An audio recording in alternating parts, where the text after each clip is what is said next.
And there's kind of a huge terror in me because I think everyone has a very strong idea of what Prince Charming is, and I'm sure lots of people have a very strong idea of what their Prince Charming is, but we've stayed away from that, and he's never actually referred to as Prince Charming, he's just referred to as a prince. So I kind of tried to get rid of that element that comes with what came in the cartoon and just take the script for what it was and the prince for who he is, and worked very closely with Ken leading up to starting filming on who this young man was and what his background was, and we've added in things, things that were in the script, and we focused on them as well. And in terms of building his background in the original version, in the cartoon that Disney made, you don't really know very much about the prince until you actually see him.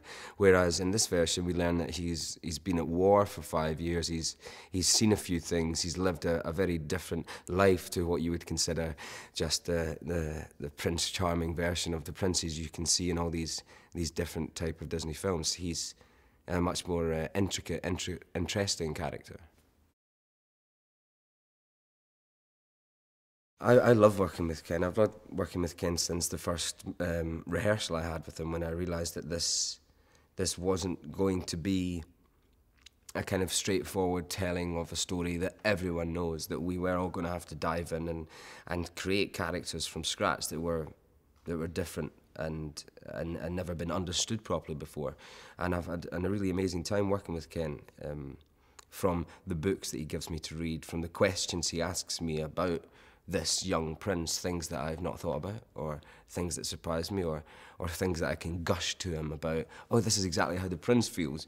Or he'll ask me something, I go, I have no idea what the answer to that question is. I'll have to go away and think about that. So Ken challenges me as an actor every day, and challenges the way I'll play a scene, and we'll have really great discussions about what's going on and what people's motives are, and also what kind of character the prince is. That it's not as straightforward as playing a scene with what needs to happen, but playing a scene with this element of a character who's very alien from me.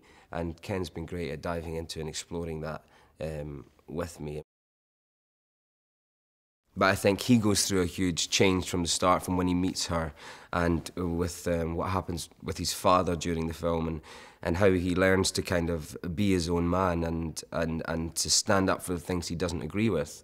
And then you have this amazing character of Cinderella, who is faced with such huge challenges, and how she deals with them with humility and kindness, and it's something that I think's just amazing human quality. And I think you take these two characters and you take the best qualities that are within them, and over the course of the film you see those qualities be pushed and tested, and actually the connection they have with each other, even though they're far apart, brings those best qualities out and brings them to the points that they need to get to be together in order to have that union that gives such strength to what this love story is about. Love, and it is about two people and about what they would do for each other and what factors change them and make them into the people that they become at the end of the film.